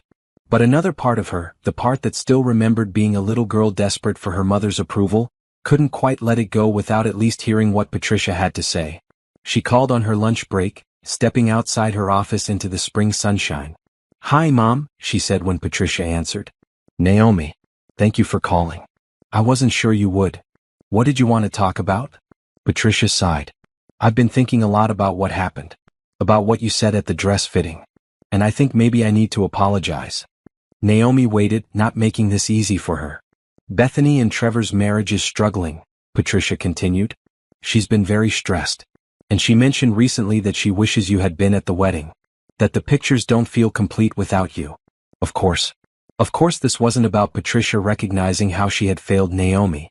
It was about Bethany wanting something and Patricia trying to fix it for her favorite daughter. I'm sorry their marriage is struggling, Naomi said carefully. But I'm not sure what that has to do with me. Well, I was thinking maybe you could reach out to her. Maybe try to repair your relationship. She's been through a lot and she could use her sister right now. Where was she when I needed my sister? Naomi asked quietly. Where were any of you when I needed my family? That's not fair, Naomi. We've always been here for you.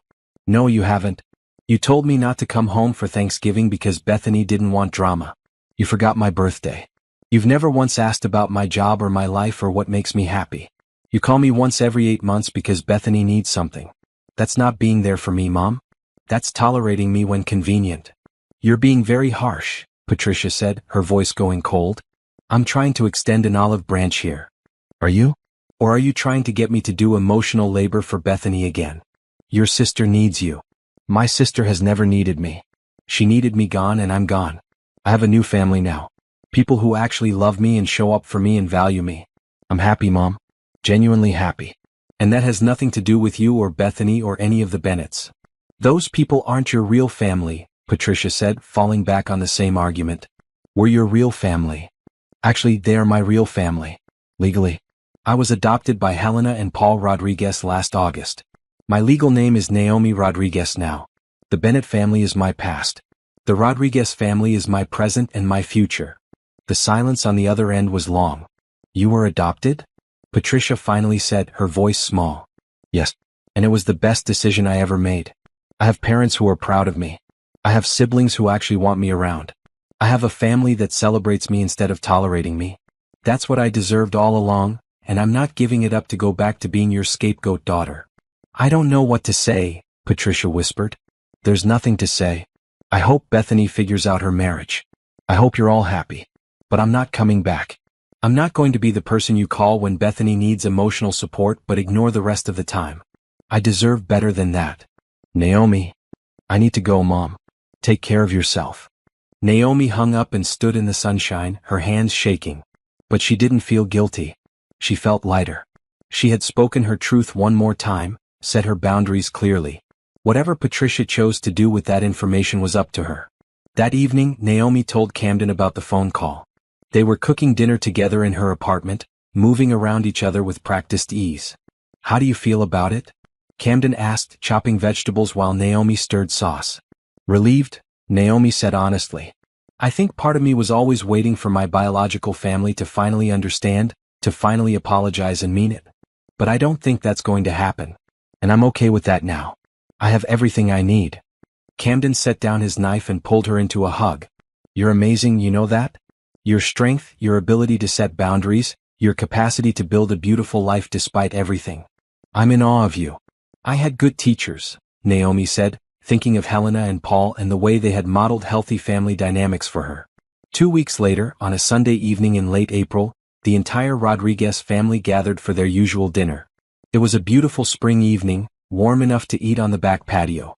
Helena had made her famous paella, and the table was covered with colorful dishes and fresh flowers from Paul's garden. They were halfway through dinner when Camden suddenly stood up, his chair scraping against the patio stones. Everyone looked at him, confused. Sorry, I need to do something before I lose my nerve, he said. He walked around the table to Naomi and dropped to one knee. Naomi's heart stopped. Sophia gasped. Helena pressed her hand to her mouth. Naomi Rodriguez, Camden said, pulling a small velvet box from his pocket. I've been planning to do this somewhere romantic and private, but then I realized that wouldn't be true to who we are. You and this family, you're a package deal. They're part of your story, part of what makes you who you are. So I want to do this here with the people you love most watching. Tears were already streaming down Naomi's face. You're the kindest, strongest, most incredible woman I've ever met. You've shown me what it means to choose your family, to build a life based on love and authenticity. I want to spend the rest of my life making you as happy as you make me. Will you marry me? He opened the box to reveal a simple, elegant ring. Not flashy or ostentatious. Just perfect. Yes, Naomi sobbed. Yes, yes, yes. Camden slipped the ring on her finger and stood, pulling her into a kiss while the Rodriguez family erupted in cheers. Helena was crying. Paul was grinning. Sophia and Benjamin were hugging each other and jumping up and down like children. When Camden and Naomi finally broke apart, everyone swarmed them with hugs and congratulations. Helena held Naomi's face in her hands, tears streaming down her cheeks. "Mihija," she whispered. "I'm so happy for you. So proud of you. You deserve all of this happiness." The rest of the evening was a celebration. Paul brought out champagne he had been saving for a special occasion. They toasted to the engagement, to love, to family. Sophia immediately started planning, pulling out her phone to show Naomi pictures of wedding dresses and venues.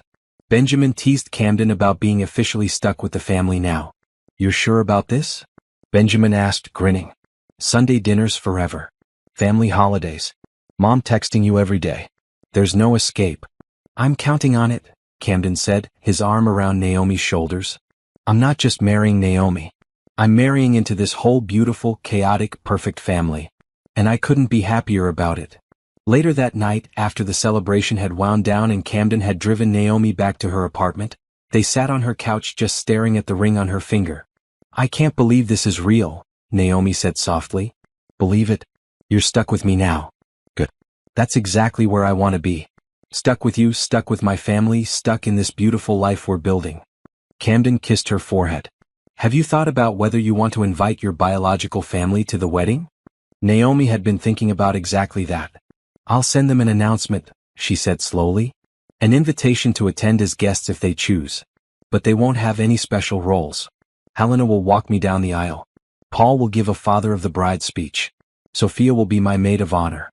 The Rodriguez family will fill all the family roles. Patricia and Roger and Bethany can come if they want, but they'll just be guests. Regular guests." "You're sure?" Camden asked. "I'm sure. They've never been there for the important moments in my life. I'm not going to give them a place of honor at my wedding just because of biology. The people who love me, who chose me, who've been there for me, those are the people who deserve to be part of this day." "I love you," Camden said. "And I love how strong you are, how clear you are about what you need and deserve." "I learned from the best," Naomi said, thinking again of Helena's wisdom, Paul's steady support, Sophia and Benjamin's easy acceptance. The next day, Naomi sent a simple email to Patricia, Roger, and Bethany. "Dear Bennett family, I wanted to let you know that Camden Wright and I are engaged. The wedding will be in September. Details to follow. You're welcome to attend as guests if you wish. Best, Naomi Rodriguez." Short. Factual. No emotion. No apology. No invitation for drama. Patricia called within an hour. Naomi let it go to voicemail. The message was long and emotional, Patricia going between congratulations and hurt feelings about being notified by email, wondering why she wasn't involved in the planning, assuming she would have a prominent role in the wedding. Naomi deleted the message without responding. This wedding was hers and Camden's. It was a celebration of the family she had chosen and the life she had built. The Bennett family could come or not come. Either way, Naomi was going to have the most beautiful, love-filled wedding day of her life. Planning the wedding consumed the next few months in the best possible way. Naomi and Camden chose a beautiful garden venue for September, when the weather would be perfect and the flowers still in bloom. They kept the guest list relatively small, just close friends and family. Quality over quantity. Helena was in heaven helping with the plans. She went to every venue tour, every tasting, every dress appointment. Paul handled the logistics with his usual efficiency. Sophia created a wedding website and managed the digital details. Benjamin offered to officiate, having gotten ordained online specifically for the occasion. "Are you sure you want your brother to marry you?" he had asked Camden. "I might make inappropriate jokes." "That's exactly why I want you to do it," Camden had responded. Naomi found her dress at the third boutique they visited. It was elegant and simple, nothing like the fussy gown Bethany had worn in her wedding photos. This dress felt like Naomi. Flowing fabric in cream, delicate lace at the shoulders, comfortable enough to dance in. When she stepped out of the fitting room wearing it, Helena burst into tears. "You look so beautiful," Helena said, her voice choked with emotion. "My daughter getting married. I'm so happy for you. My daughter." Those words never got old. Every time Helena said them, Naomi felt the same rush of warmth and belonging. They were in the middle of addressing invitations one Sunday afternoon. The whole family gathered around Helena and Paul's dining table, when Naomi's phone rang. Patricia. Again. Naomi had been avoiding her mother's calls for weeks, ever since sending the initial engagement announcement. Patricia had left numerous voicemails, each one more insistent than the last. Roger had sent a few stiff emails. Even Bethany had texted, though her messages were characteristically self-centered, talking about her own wedding and marriage troubles rather than congratulating Naomi. "Are you going to answer that?" Sophia asked, watching Naomi stare at her buzzing phone. "No," Naomi said, silencing the call. But 5 minutes later, her phone buzzed with a text from Roger, her father. That was unusual enough to catch her attention. "Naomi, please call your mother. She's very upset and wants to talk to you about the wedding. It would mean a lot if you would just speak with her." "Dad." Naomi showed the text to Helena, who was sitting next to her.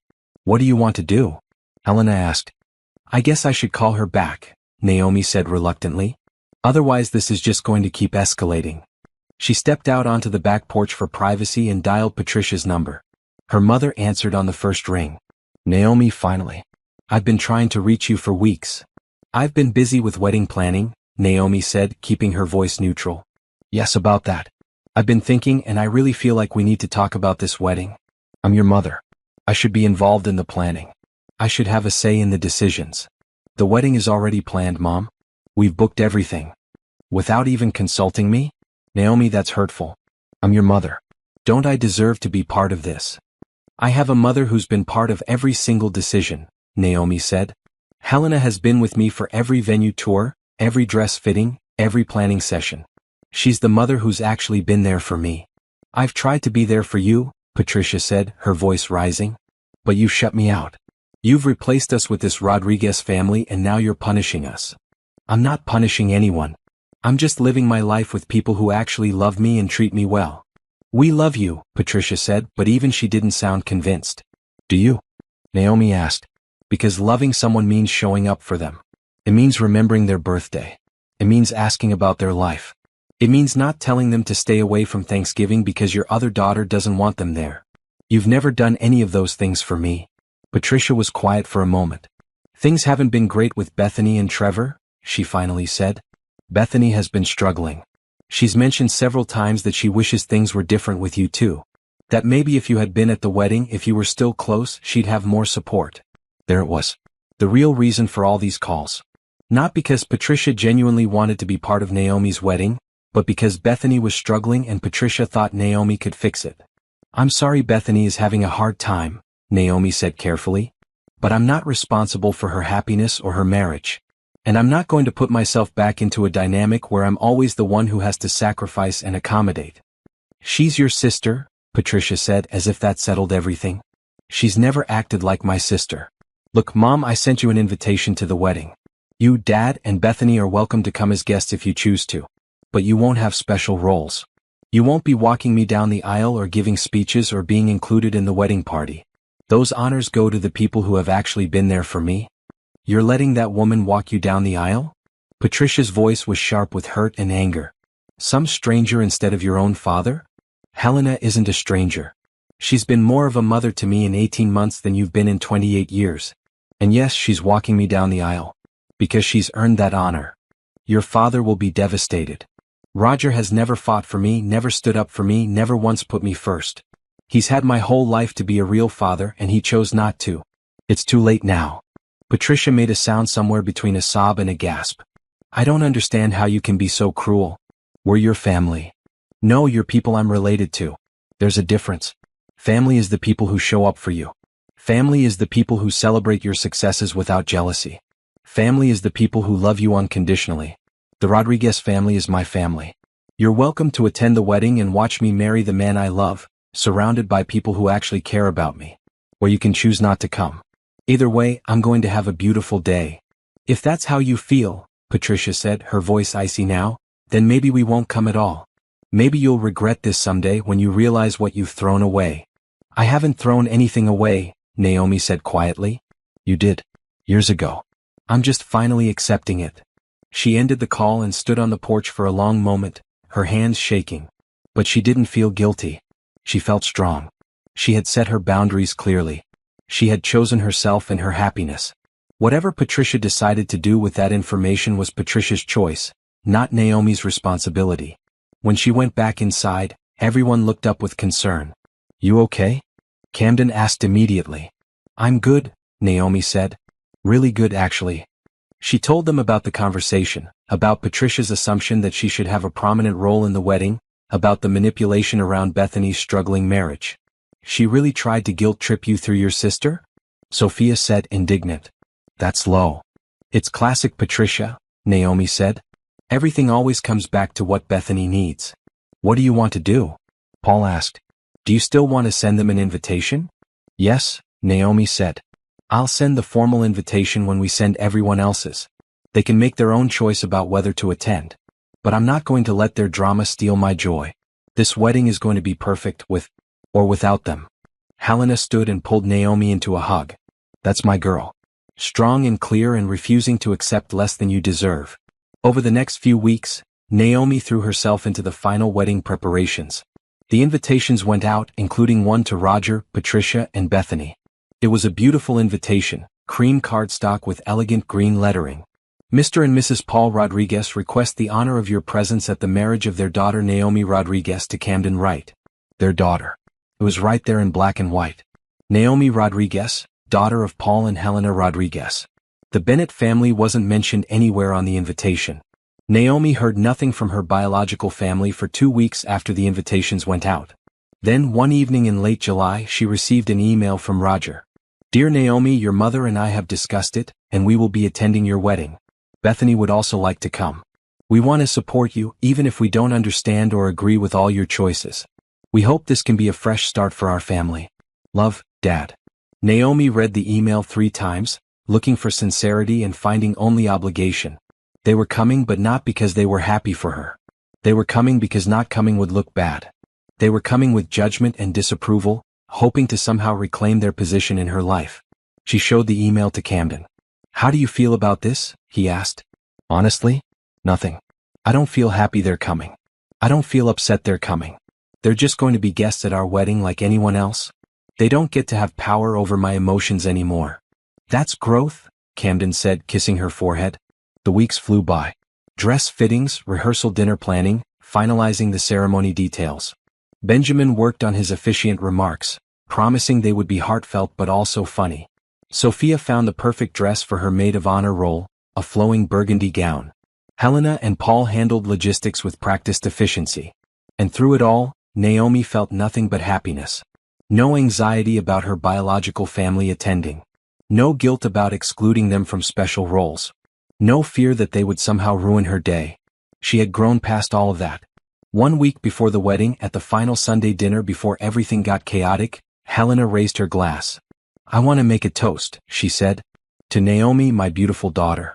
I watched you walk into that restaurant 2 years ago, sitting alone at a table, trying so hard to be okay with being by yourself. And I saw something in you. Strength, grace, a deep kindness. I knew immediately that you were special. That you deserved to be celebrated, not tolerated." Helena's voice cracked with emotion. "Over these past 2 years I've watched you bloom. I've watched you realize your own worth. I've watched you build a beautiful career and find genuine love. I've watched you become the woman you were always meant to be. And I am so incredibly proud to be your mother. So proud to walk you down that aisle next week. So grateful that you chose us to be your family." Everyone was crying now, including Naomi. She stood and hugged Helena tightly. "Thank you for seeing me," Naomi whispered. "Thank you for choosing me. Thank you for showing me what real family looks like. Always Mihija. Always." That night, lying in bed next to Camden, Naomi thought about the journey she had taken. From the unwanted daughter to the beloved daughter. From the scapegoat to the celebrated. From lonely and lost to surrounded by love. The Bennett family could come to the wedding or not. They could approve or disapprove. It didn't matter anymore. Because Naomi Rodriguez had everything she needed. She had love, family, purpose, and happiness. And that was more than enough. September 23rd arrived with perfect weather. Clear blue skies, a gentle breeze, temperatures in the mid-70s. Naomi woke up in Sophia's apartment, where she had spent the night along with Helena. They had made a celebration of it, staying up late talking and laughing, painting their nails, sharing stories. It had felt like the slumber parties Naomi had always imagined having but never experienced as a child. "How are you feeling?" Helena asked, bringing Naomi coffee in bed like she was still a child on Christmas morning. "Happy," Naomi said simply. "Just happy." The morning passed in a beautiful blur. Hair and makeup artists arrived at 8. The bridesmaids, just Sophia and 2 of Naomi's close friends from work, gathered in Sophia's living room. They laughed and took pictures and helped each other with zippers and jewelry. Helena moved between them all, making sure everyone had what they needed, calm and competent as always. When it was time for Naomi to put on her dress, Helena helped her step into it, carefully pulling up the zipper and fastening the delicate buttons at the back. "Look at yourself," Helena said softly, turning Naomi toward the mirror. Naomi looked. The woman staring back at her was confident and radiant. Happy in a way that came from deep inside, not from performing or pretending. She looked like a woman who was loved and who knew it. "You're beautiful," Helena said, her eyes shining with tears. "The most beautiful bride I've ever seen." "Don't make me cry," Naomi said, laughing. "My makeup will run." "Too late," Sophia called from across the room. "We're all crying." They arrived at the garden venue at noon. The ceremony wasn't until 3, but there were last-minute details to handle and photos to take. The venue was stunning. White chairs set up on the lawn, facing an arch covered in flowers. Tables for the reception decorated in cream and green, with centerpieces of roses and eucalyptus. String lights hung between trees, ready to glow as evening fell. Paul found Naomi in the bridal suite, where she was taking a moment of quiet before the ceremony. "Can I come in?" he asked. "Of course." He walked in and stopped, looking at her with the same expression Helena had worn. Pride and love and a touch of wonder. "You look like a princess," he said. "Camden is a lucky man." "I'm lucky too," Naomi said. "To have found him. To have found all of you." Paul handed her a small wrapped box. "Your mother and I wanted to give you this. Something for today." Naomi opened it to find a delicate gold bracelet with small charms. A tiny house representing family. A heart representing love. A book representing wisdom. "It's from both of us," Paul said. "To remind you that you're always home with us. Always loved. Always part of this family no matter what." Naomi hugged him tightly. "Thank you. For everything. For being the father I always needed." "It's been my honor," Paul said, his voice thick with emotion. At 2:30, guests started arriving. Naomi watched from the bridal suite window as people found their seats. Camden's family filling several rows. Friends from work, from Naomi's trivia team, from various parts of her life. The Rodriguez extended family, cousins and aunts and uncles who had welcomed Naomi as one of their own. And then, arriving just 10 minutes before the ceremony was scheduled to start, she saw them. Patricia, Roger, and Bethany. They were dressed formally, Patricia in a navy dress, Roger in a suit, Bethany in something elegant and understated. They looked uncomfortable, out of place. They stood at the back for a moment, uncertain, before an usher guided them to seats. In the back. Not in the front row reserved for family. In the back like regular guests. Exactly what Naomi had planned. She felt nothing looking at them. No anger. No sadness. No guilt. They were just people she used to know, attending a wedding like any other guest. "Ready?" Helena asked, appearing in the doorway in her beautiful burgundy mother-of-the-bride dress. "So ready," Naomi said. The ceremony was small and intimate. Benjamin stood at the altar, looking surprisingly official in his suit despite his usual casual demeanor. Camden stood next to him, and when his eyes found Naomi at the back of the aisle, his face lit up with such pure joy that Naomi felt her breath catch. The music started. Sophia walked down the aisle first, followed by Naomi's 2 work friends. Then it was Naomi's turn. Helena took her arm. "This is it, mihija. Your moment." They walked down the aisle together, Helena's hand steady on Naomi's arm. Every step felt significant. Every face they passed was someone who truly cared about her. Friends, colleagues, family members who had chosen to be here, chosen to celebrate this love. Naomi didn't look at the back row where Patricia, Roger, and Bethany sat. She kept her eyes on Camden, on the man who loved her completely and had never made her feel like she had to earn his affection. When they reached the altar, Benjamin asked the traditional question, "Who gives this woman to be married?" Helena answered clearly, her voice strong, "Her father Paul and I do with all our love." She hugged Naomi tightly, whispered, "I love you" in her ear, and then placed Naomi's hand in Camden's before taking her seat in the front row next to Paul. The ceremony was beautiful. Benjamin struck the perfect balance between heartfelt and humorous in his remarks. He talked about how Naomi and Camden had found each other through the Rodriguez family, how they had built their relationship on mutual respect and genuine friendship. Love isn't about finding someone perfect, Benjamin said. It's about finding someone who sees all your imperfections and loves you anyway. Someone who chooses you every single day. That's what these two have. That's what makes this love real. Naomi and Camden exchanged vows they had written themselves. Camden promised to always make her feel valued, to celebrate her successes, to be her partner in building a life filled with purpose and joy. Naomi promised to love him honestly, to be his safe place, to choose him every day the way he chose her. When Benjamin pronounced them married and Camden kissed her, the garden erupted in applause. Naomi turned to face their guests as husband and wife, and she was smiling so widely her cheeks hurt. The reception was everything Naomi had dreamed of. Good food, better company, dancing under string lights as the sun set. Paul gave a father of the bride speech that had everyone laughing and crying. He talked about the first time he met Naomi, how immediately she had felt like family, how watching her grow into herself over the past 2 years had been one of his greatest joys. I didn't get to raise Naomi from birth, Paul said, his voice emotional. But I've been privileged to be part of her becoming. And I am so proud to call her my daughter. So grateful she chose our family. So happy to see her marry a man who treats her the way she deserves to be treated. Sophia's maid of honor speech was funny and touching, talking about how quickly she and Naomi had bonded, how having a sister had been one of the best gifts of her life. Some people are lucky enough to be born into the right family, Sophia said. But Naomi was brave enough to find her right family. And we're the lucky ones that she found us. Naomi danced with Camden for their first dance. Then Paul cut in and she danced with her father while Helena wiped away happy tears. Then Benjamin cut in, then friends, then Camden's father, then back to Camden. At one point in the evening, Naomi noticed Patricia, Roger, and Bethany standing awkwardly by a table near the edge of the reception area. They looked like they wanted to approach but didn't know how. Patricia kept looking at Helena with an expression that might have been jealousy or regret or simple confusion. Bethany looked younger than Naomi remembered, tired and uncertain. Sophia noticed Naomi looking at them. "Want me to run interference if they try to start something?" she offered. "No," Naomi said. "If they want to talk to me, I'll be polite. But I'm not going over there. Not on my wedding day. Today is about celebrating with the people I love." As if on cue, Camden appeared at her side, pulling her back onto the dance floor.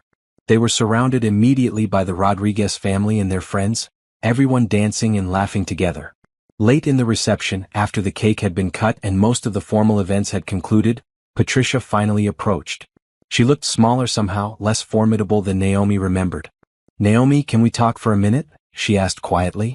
Naomi glanced at Camden, who squeezed her hand supportively and then stepped away to give them privacy. "It was a beautiful wedding," Patricia said. "Everything was lovely. Thank you. Helena seems very nice." "She is. She's an incredible mother." Patricia flinched. "Naomi, I've been doing a lot of thinking lately. Watching you today, seeing how happy you are, how loved you are by these people. I think I'm starting to understand what you've been trying to tell me." "Oh." Naomi kept her voice neutral, not willing to make this easier for Patricia. "I can see that we failed you. Your father and I and Bethany. We've never made you feel as valued as these people have in just 2 years. And I'm sorry for that. I'm sorry for all the times I chose your sister over you. I'm sorry for telling you not to come home for Thanksgiving. I'm sorry for not being the mother you deserved." It was the apology Naomi had wanted for years. But now that it was here, it felt hollow. Too late. Too much damage had been done. "I appreciate you saying that," Naomi said carefully. "But I need you to understand something. I've moved on. I'm happy now. I have a family who loves me, a husband who treats me well, a life that fulfills me. I don't need validation from you anymore. I don't need you to suddenly realize I was worth paying attention to. I've already learned my worth from people who actually cared to show it to me." Patricia's eyes filled with tears. "So there's no chance for us? No way to repair our relationship?" "I don't know," Naomi said honestly. "Maybe someday. But it would take time and consistent effort on your part. Not just apologizing because you feel guilty at my wedding. Real change. Real effort. Really showing up for me in the way I've needed you to my whole life. And I'm not sure you're capable of that." "I want to try," Patricia said. "Then try. But don't expect me to trust you immediately. Don't expect me to give you a place of honor in my life just because you've decided you want one. You've had 28 years to be my mother. You chose not to be. The consequences of that choice are on you, not me. Roger appeared then, standing awkwardly beside Patricia. Congratulations, Naomi, he said stiffly. You look very happy. I am happy, Naomi said. Your young man seems decent, Roger offered as if that was high praise. He's wonderful. He's kind and supportive and treats me like I matter. Like I'm worthy of love and attention and respect. It's a completely new experience for me, having a man in my life who actually shows up. Roger had the grace to look ashamed. I could have done better by you, he admitted quietly. I let your mother make all the decisions about the family dynamics and that was wrong. I should have fought for you. I should have made sure you knew you mattered. Yes, you should have, Naomi agreed. But you didn't. And I've made peace with that. I found a father who does fight for me. Paul has done more for me in 2 years than you've done. In my entire life. He's the one I'm going to call when I need advice. He's the one who will be grandfather to my children. You made your choice, Dad. You chose to be passive. You chose to let Mom favor Bethany. You chose to never stand up for me. Those choices have consequences. Bethany had been hovering nearby, and now she stepped forward. Naomi, I just want to say, you were right. About everything. My marriage is falling apart. I've been miserable. And I keep thinking that if I had a real relationship with my sister, maybe I'd have someone to talk to. Someone who would be honest with me. I'm sorry you're going through a hard time, Naomi said, and she meant it. She wasn't cruel enough to take pleasure in Bethany's struggles. But I can't be that person for you. You spent our entire lives treating me like an inconvenience. You actively worked to exclude me. You told Mom you didn't want me at Thanksgiving. You kicked me out of your wedding. You've never once treated me like a sister. I don't have any relationship with you to draw on. We're strangers who happen to be related. I know, Bethany said, tears streaming down her face. I know I was horrible to you. I was jealous and competitive and cruel. And now I'm reaping what I sowed. You have this beautiful life and this amazing family, and I have a marriage that's falling apart and no real friends because I've always been too busy competing with everyone. It should have felt good hearing Bethany admit her failures. But Naomi just felt tired. I hope you figure things out, she said. I really do. But your struggles aren't my responsibility. I'm not going to set myself on fire to keep you warm. Not anymore. I understand, Bethany whispered. Camden reappeared at Naomi's side, his presence a solid reminder of where her life was now.